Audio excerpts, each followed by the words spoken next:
नाज़रीन इकराम, क़यामत यानी दुनिया और कायनात का पूरी तरह से फना हो जाना एक ऐसी हकीकत है जिसके बारे में आज तक किसी को कोई शक व शुबा नहीं रहा। यहाँ तक कि मुल्हिदीन और इस दुनिया से मोहब्बत करने वाले और किसी खुदा को ना मानने वाले भी ये बात जानते हैं और मानते हैं कि एक दिन ये दुनिया तबाह व बर्बाद हो जाएगी और सब कुछ फना हो जाएगा। चाहे वो इन सब बातों को साइंसी तौर पर पेशनगोई करके ही क्यों ना मानते हों कि सूरज का ईंधन खत्म होने पर क़यामत आएगी और ज़मीन खत्म हो जाएगी, लेकिन इस बात पे इन सब का भी ईमान है कि दुनिया पे आने वाली क़यामत से बचाव नामुमकिन है। बहैसियत मुसलमान हम और दीगर आसमानी मज़ाहिब जैसा कि ईसाई और यहूदी भी इस बात को तस्लीम करते हैं और ये इनके ईमान का हिस्सा है कि क़यामत आएगी। आज की इस वीडियो में हम आपको बताएंगे कि नबी पाक सल्लल्लाहु अलैहि वसल्लम ने क़यामत की आमद से मुतालिक कौन कौन सी पेशनगोइयाँ फरमा रखी हैं और इन पेशनगोइयों में क़यामत की अलामात कुबरा से पहले आने वाला आखिरी रमज़ान किस तरह से अहमियत का हामिल होगा। इस रमज़ान में ऐसी कौन कौन सी निशानियों का ज़हूर होगा कि जिससे दुनिया का कोई फर्द नहीं बच सकेगा और इन निशानियों से पूरी दुनिया में लोगों पर क्या असरात मुरतब होंगे। हम आपको ये भी बताएंगे कि इस आखिरी रमज़ान की तमाम अलामात पूरी होने के बाद दुनिया में क्या कुछ ज़हूर पजीर होगा और दुनिया की क्या हालत होगी। इसके साथ साथ वीडियो में हम आपको ये भी बताएंगे कि इन अलामात क़यामत को देखकर नबी पाक सल्लल्लाहु अलैहि वसल्लम ने आखिरी रमज़ानुल मुबारक में निशानियां देख लेने के बाद एक साल का रिज़्क महफूज जगह पर ज़ख़ीरा कर लेने का हुक्म क्यों दिया। नाज़रीन, अगर हम अहादीस नबी सल्लल्लाहु अलैहि वसल्लम का मुताला करें और क़यामत की निशानियों से मुतल्लिक अहादीस को खूब अच्छी तरह से जांचें तो हमें ये अंदाज़ा होगा कि अलामत क़यामत तीन तरह की हैं। एक वो अलामत हैं जो कि क़यामत आने से बहुत अरसा पहले ज़हूर पजीर होंगी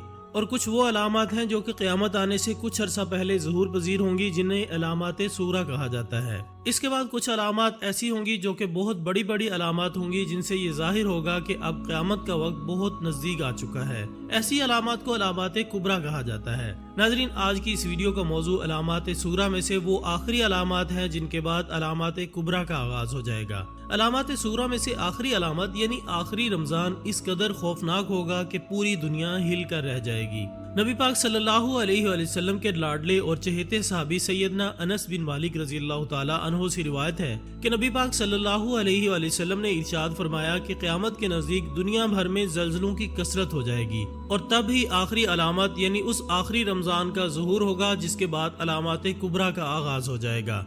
इस सिलसिले में सैयद नईम बिन हम्माद रज़ियल्लाहु ताला अन्हु से रिवायत है कि नबी पाक सल्लल्लाहु अलैहि वसल्लम ने इरशाद फरमाया कि इमाम महदी अलैहिस्सलाम के ज़हूर से एक साल पहले का रमज़ान अपने आप में बहुत बड़ी बड़ी निशानियों के साथ जाहिर होगा। इस आखिरी रमज़ान में एक बेहद खौफनाक और हैबतनाक आवाज़ दुनिया भर के लोग सुनेंगे और सब पर ये आवाज़ का असर अलग अलग होगा। नबी अकरम हज़रत मोहम्मद मुस्तफ़ा सल्लल्लाहु अलैहि वसल्लम ने इरशाद फरमाया कि इस आवाज़ को सुनकर 70,000 अफराद बेहोश हो जाएंगे और इस आवाज़ की हैबत से 70,000 अफराद अंधे हो जाएंगे। इसके साथ साथ इसी आवाज़ की वजह से 70,000 अफराद अपनी समात खो देंगे और बहरे हो जाएंगे और इसके बाद फिर सूरज ग्रहण होगा। तो जब तुम सब इन अलामात को पाओ तो अपने अपने घरों में एक साल का रिज़्क इकट्ठा करके ज़ख़ीरा कर लेना कि उस रमज़ान के बाद दुनिया भर में जंगो जदल अपनी इंतहा पर पहुंच जाएगी। सहाबा इकराम रिज़वानुल्लाह अलैहिम अजमाइन ने नबी पाक सल्लल्लाहु अलैहि वसल्लम से सवाल किया कि या रसूलुल्लाह, ये आवाज़ रमज़ान के महीने के किस हिस्से में आएगी?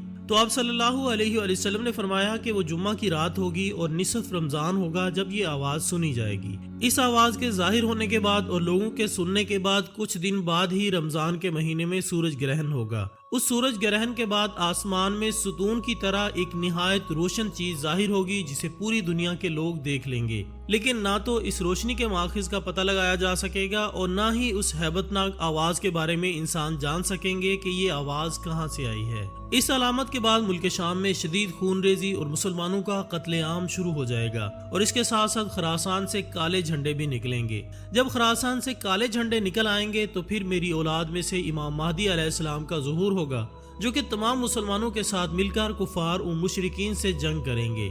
सहाबा किराम रिज़वानुल्लाह अलैहिम अजमईन ने दरियाफ्त किया कि या रसूलुल्लाह सल्लल्लाहु अलैहि वसल्लम, उस आवाज़ से बचने के लिए मुसलमानों को क्या करना होगा? आपने फरमाया कि जो उस रात अल्लाह के हुजूर सजदा रेज होगा और अल्लाह से अपने गुनाहों की माफ़ी मांगेगा और बुलंद आवाज़ से अल्लाह रब्बुल इज़्ज़त का जिक्र करेगा, वही शख्स इस आवाज़ की हैबत से महफूज रहेगा और इसे कोई नुकसान नहीं होगा।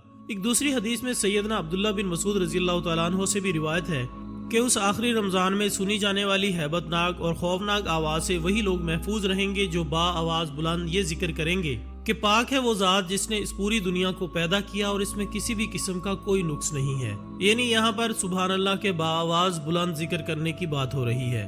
ناظرین، ہم نے اس سے پہلے بھی اپنی اکثر ویڈیوز میں یہ بتایا ہے کہ نبی پاک صلی اللہ علیہ وآلہ وسلم کی احادیث میں واضح طور پر اس بات کا بیان موجود ہے کہ جب امام مہدی علیہ السلام کا ظہور ہونے والا ہوگا تب ملک شام میں مسلمانوں پر جنگ مسلط کر دی جائے گی اور مسلمانوں کا خون پانی سے بھی زیادہ سستا ہو جائے گا۔ اسی وقت خراسان کے علاقے سے کالے جھنڈے نکلیں گے جو کہ دمشق پہنچنے پر امام مہدی علیہ السلام کے لشکر میں شامل ہو جائیں گے۔ پھر ہر مومن اور مسلمان جس کے دل میں ایمان پوری طرح سے موجود ہوگا وہ امام مہدی علیہ السلام کے ان جھنڈوں کے نیچے کفار اور مشرکین سے جنگ کریں گے۔ ایک حدیث نبوی صلی اللہ علیہ وآلہ وسلم میں ارشاد فرمایا گیا ہے کہ اس جنگ کے بعد اسلام پوری دنیا پر غالب آ جائے گا اور دنیا کا کوئی بھی کچا یا پکا گھر ایسا نہیں ہوگا جہاں پر اسلام داخل نہ ہو جائے اور پوری دنیا میں صرف مسلمان ہی باقی رہیں گے۔ حدیث نبوی صلی اللہ علیہ وآلہ وسلم سے یہ بات واضح ہے کہ مسلمانوں کی عظمت کا یہ دور جو کہ امام مہدی علیہ السلام اور سیدنا عیسیٰ علیہ السلام کی سربراہی میں شروع ہوگا، یہ دور کئی سال تک جاری رہے گا۔ اس کے بعد امام مہدی علیہ السلام اور سیدنا عیسیٰ علیہ السلام طبی موت پا کر رب العزت کے حضور پیش ہو جائیں گے اور ان کے جانے کے بعد ایک بار پھر سے مسلمانوں کے درمیان اختلافات اور بدعات نکلنا شروع ہو جائیں گی۔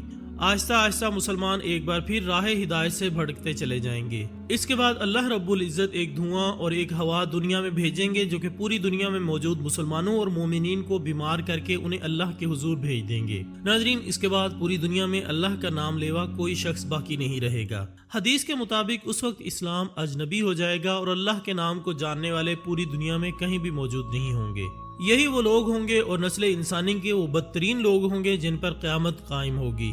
نبی پاک صلی اللہ علیہ وآلہ وسلم کی روشن احادیث میں یہ بات واضح طور پر بیان فرمائی گئی ہے کہ قیامت بھی محرم الحرام کے مہینے میں ہی آئے گی اور وہ دن بھی جمعے کا دن ہوگا۔ قیامت کی ہیبت اور ہولناکی بے حد شدید ہوگی اور اس سے فرار حاصل کرنا ناممکن ہوگا۔ ہم انسان جتنی مرضی جدید ٹیکنالوجی کے حامل کیوں نہ ہو جائیں، قیامت کی اس ہیبت و ہولناکی سے فرار حاصل کرنا کسی بھی شخص کے بس کی بات نہیں ہوگی اور پوری نسل انسانی سمیت یہ پوری کائنات اللہ رب العزت لپیٹ کر رکھ دیں گے۔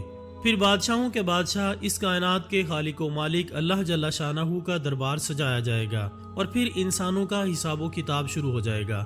اللہ تعالیٰ سے دعا ہے کہ وہ ہمیں سیدھے راستے پر رکھے اور ہمارا ایمان سلامت رکھے، ہم ان لوگوں میں شامل نہ ہوں جن پر قیامت قائم کی جائے گی۔ ہم نبی پاک صلی اللہ علیہ وآلہ وسلم کی احادیث میں بیان کردہ علامات کو سمجھ کر اور ان کے احکامات پر عمل کرنے والے بن کر ان تمام سختیوں سے بچ سکیں اور اپنا ایمان بچا کر اللہ رب العزت کے حضور پیش ہو سکے۔ آمین ثم آمین۔ اسی دعا کے ساتھ ہماری آج کی اس ویڈیو کا اختتام ہوتا ہے۔ ہم انشاءاللہ بہت جلد دوبارہ حاضر ہوں گے ایک اور اچھی سی ویڈیو کے ساتھ۔ تب تک اپنا دوستوں، رشتہ داروں اور گردنوار کے تمام لوگوں کا بہت خیال رکھیے گا۔ اللہ حافظ۔